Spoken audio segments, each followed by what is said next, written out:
Hello, and welcome to Mechanical Grip, your source of automotive knowledge and entertainment. Today, we're here to talk about the 80s, the era of neon, Walkmans, and the return of power to America.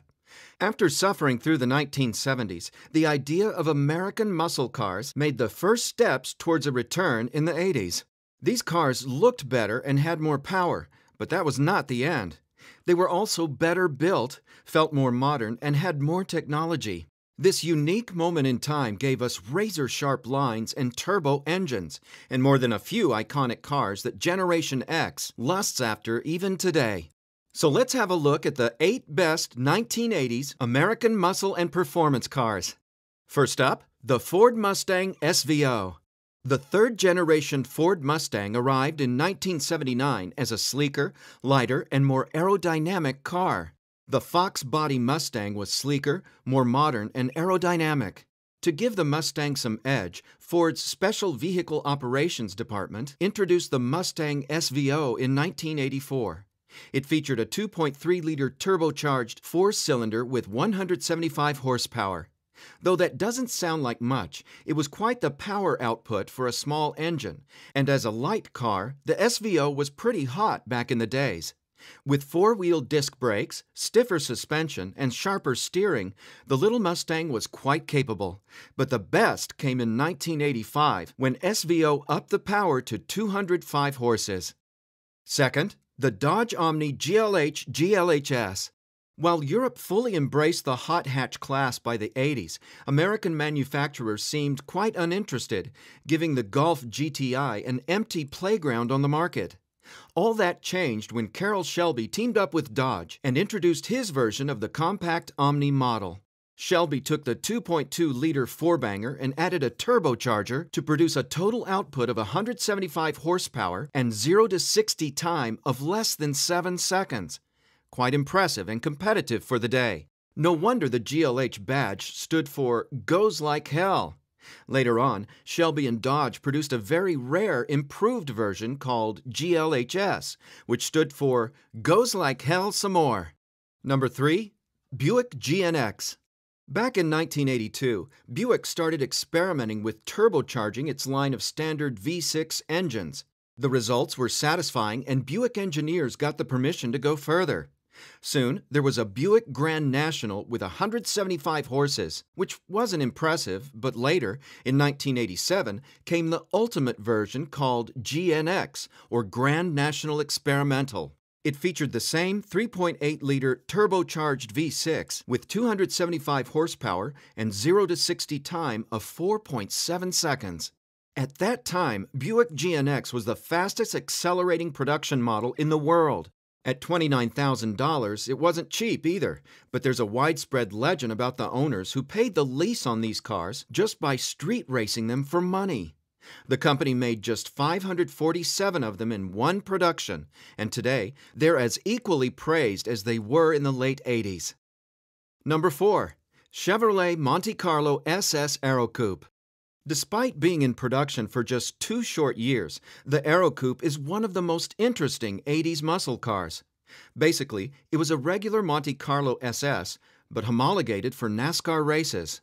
The Aerocoupe was introduced in 1986, and it featured a panoramic back window with back spoiler.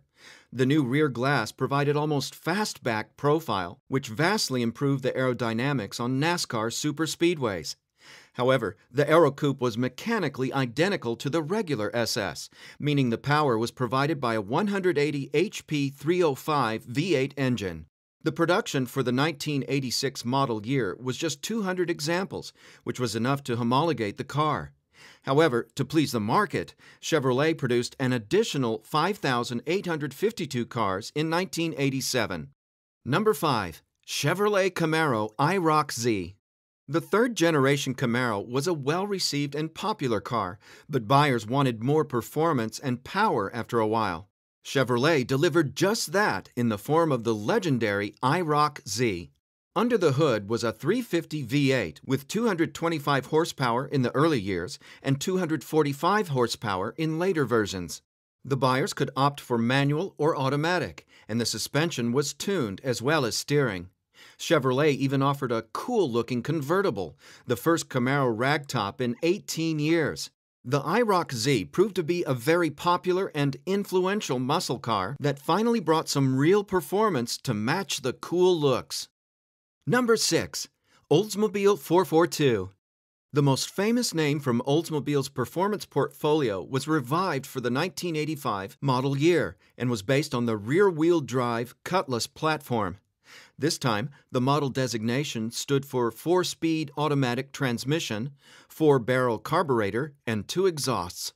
However, the 307 V8 engine delivered 170 to 180 HP, which wasn't enough for very exciting performance, and Oldsmobile concentrated on handling, luxury, and options, which made this 442 a comfortable and enjoyable car to own. This was the last rear-wheel drive 442, and for 3 years, just over 10,000 were made. Number 7. Ford Mustang GT 5.0. The rise in power during the 80s brought the first real performance to the Mustang range in almost 20 years. The Fox body Mustang grew more powerful with each model year, starting from 175 horsepower in 1983. By the late 80s, the venerable 5.0-liter V8 was pumping 225 horses and 300 pound-feet of torque, which translated to quite competent 0 to 60 times. The Mustang was once again an affordable performance car with cool styling, lots of options, and enough power to spin the rear wheels in any gear. This car marked a return to the roots with a strong V8 engine and exciting performance.